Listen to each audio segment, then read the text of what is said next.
I'm from Colombia. My name is Juan Felipe.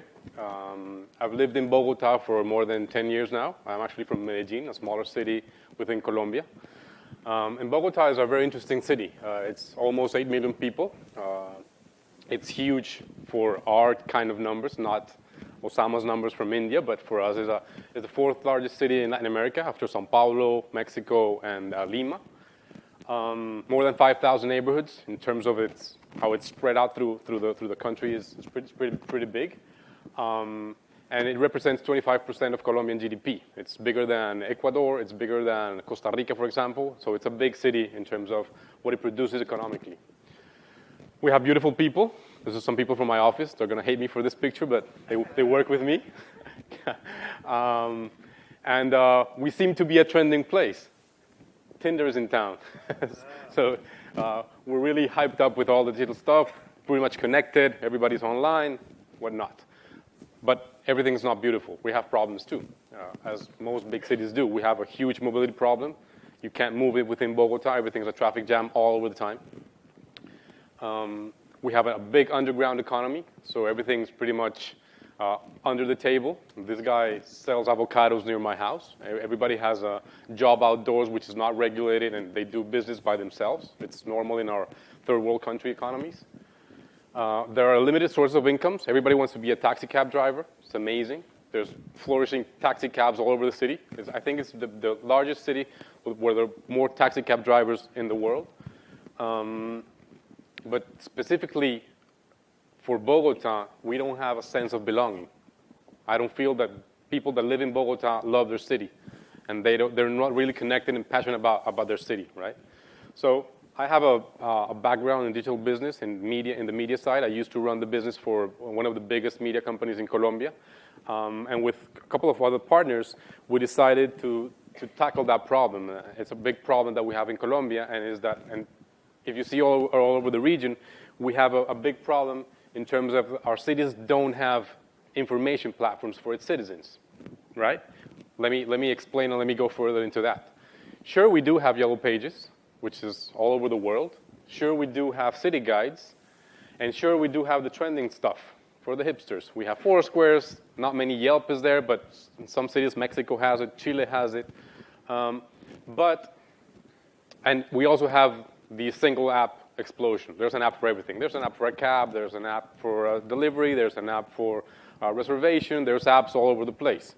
But these platforms are not intended for all citizens, especially not for the bottom of the pyramid, nor the middle of the pyramid. It's pretty much for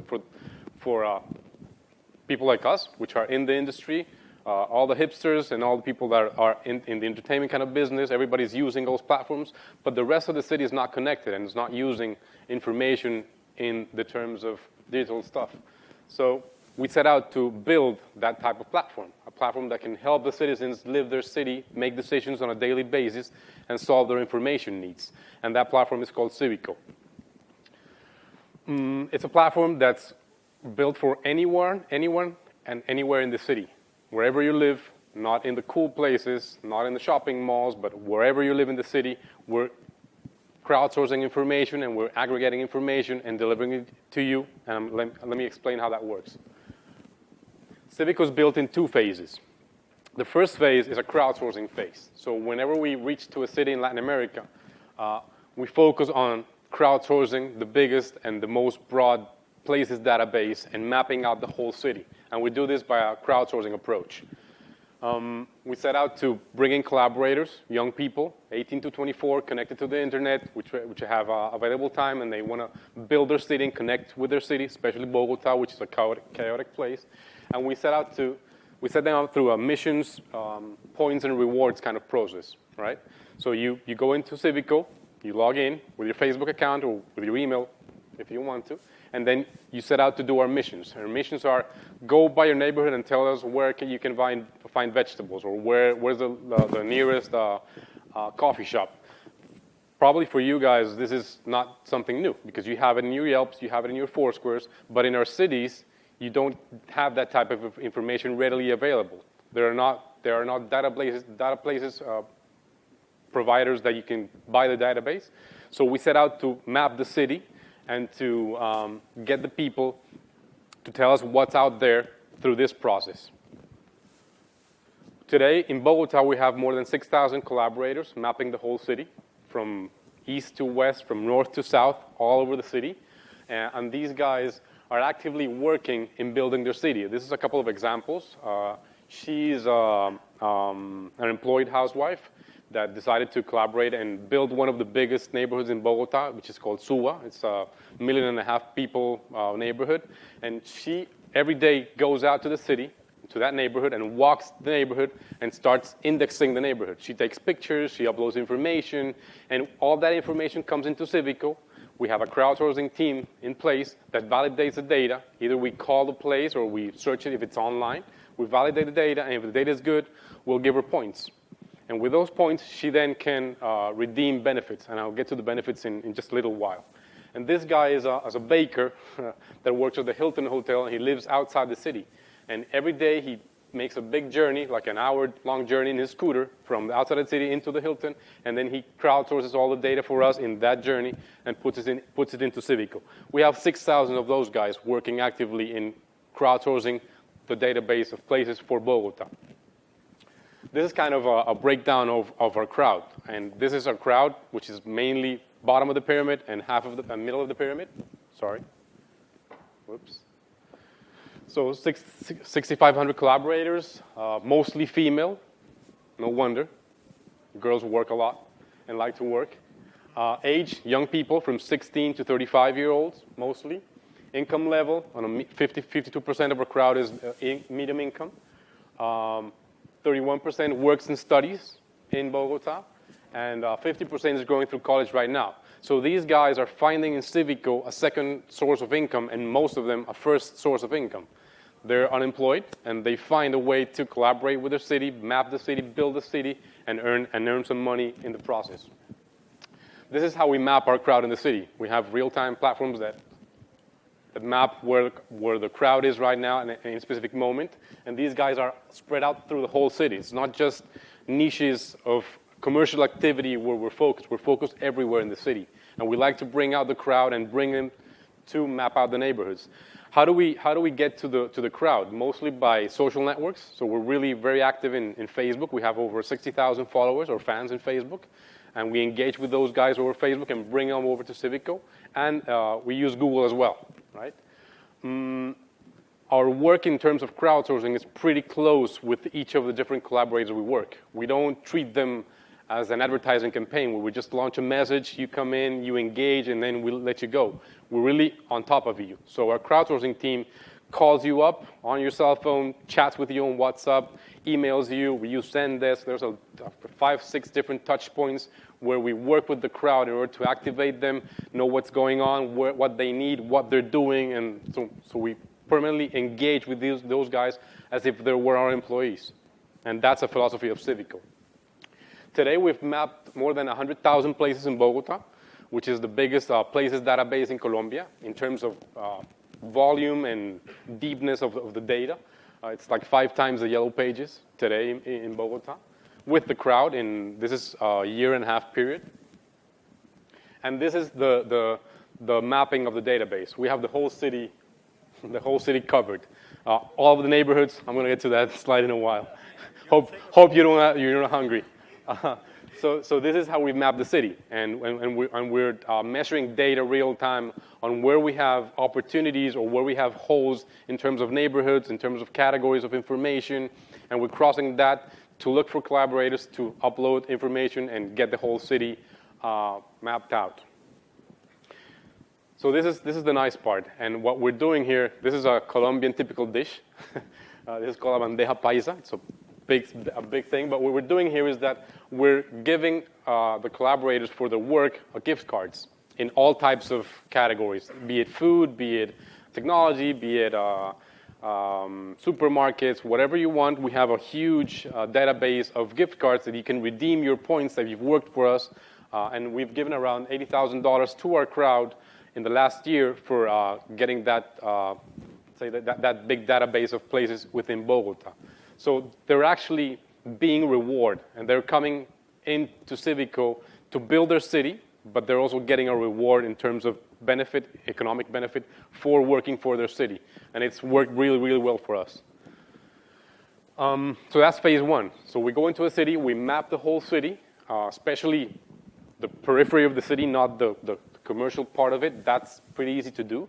But we go up and map the neighborhoods which don't have data in our cities. And then we come with phase two. And phase two is a complete platform of information on the web, on mobile, responsive, apps for iOS, apps for Android, whatnot.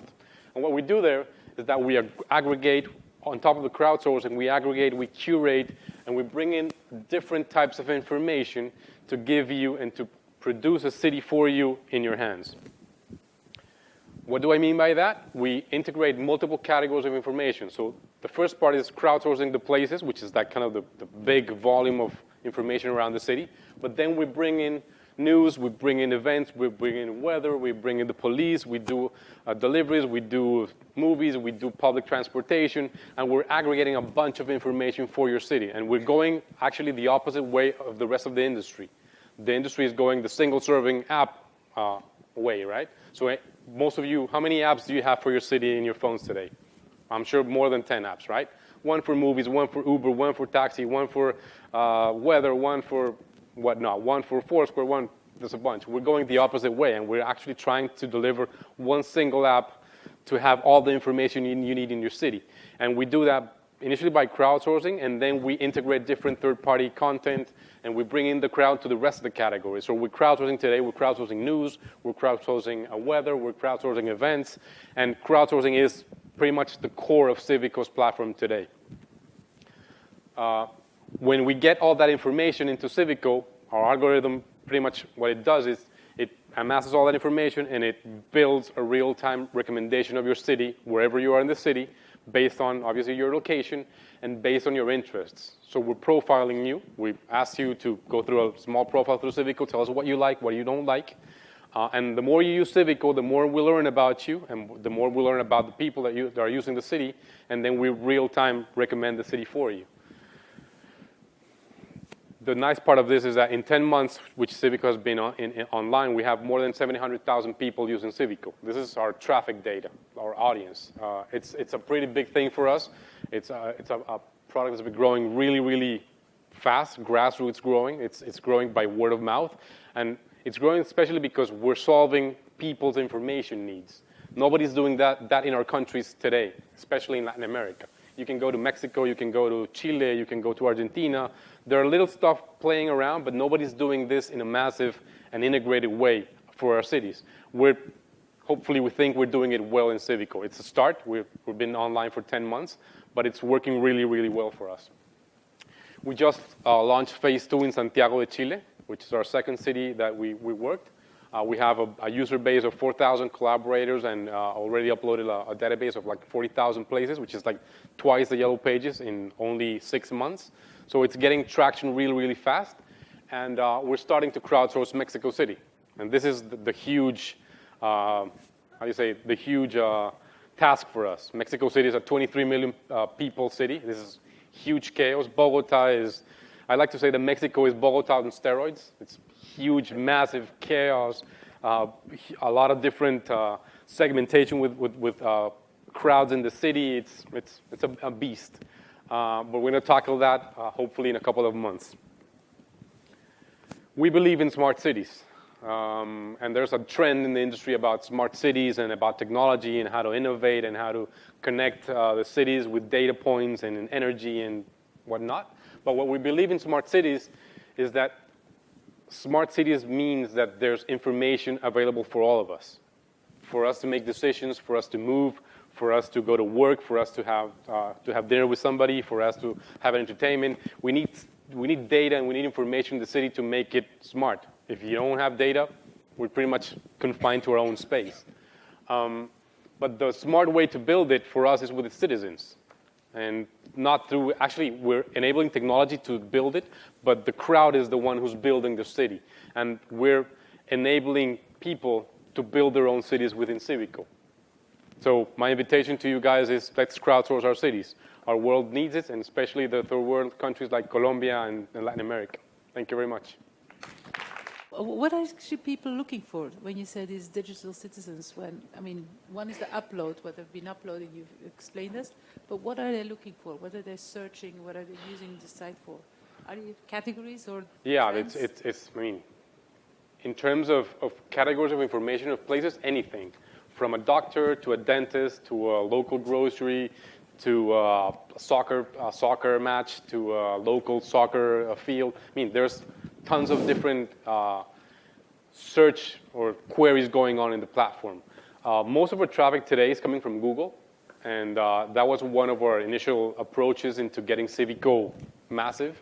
And it's because Google, when it indexes a city, it indexes what's online. And what's online in our cities is pretty much the yellow pages and the local city guides that are focused on entertainment and, let's say, the trending parts of the city. But our task was, and our first approach was, let's crowdsource the whole city. And I'm sure people are searching for that type of data.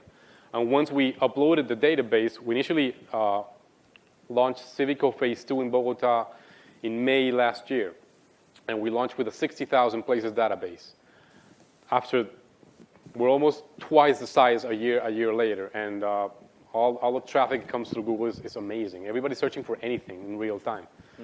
So we're not competing with Google. We're pretty much using Google to enable the search of the city until CIVICO takes off as its own brand and its own destination. But everything is being searched for. We're getting very heavily into news. When I talk about news, let me be specific there. I come from the media industry, and we didn't want to replicate a news, hardcore-driven local site. Or we didn't want to get into politics or opinion or major or whatnot. We're most about providing information for the citizens to take decisions on a daily basis on what to do. So there's problems in mobility, there's half a marathon, there's events, there's stuff to do in a neighborhood level that nobody's putting out there on the web or on your mobiles. And we're kind of crowdsourcing and covering that with different types of sources. It's wonderful what you're doing and great presentation. I really can appreciate what you're doing. As far as once you crowdsource the original content and you upload everything, how do you maintain that information stays, when it changes? Because I know even like on Google, when an address changes, it takes forever, for something to get updated. How do you go about doing that? So there's a couple of things we're doing. Initially, we're reaching to the crowd to maintain the database alive. It's a live service, right? So the data perishes pretty quickly. We have a statistic that 75% of the database has been touched in the last 6 months.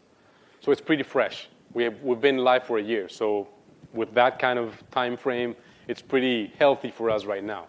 And the second thing is that on phase 2, we start going into the market and bringing in the small mom and pop shops into CIVICO. And those guys, once we're massive, will be part of the crowdsourcing. They'll be handling their own information.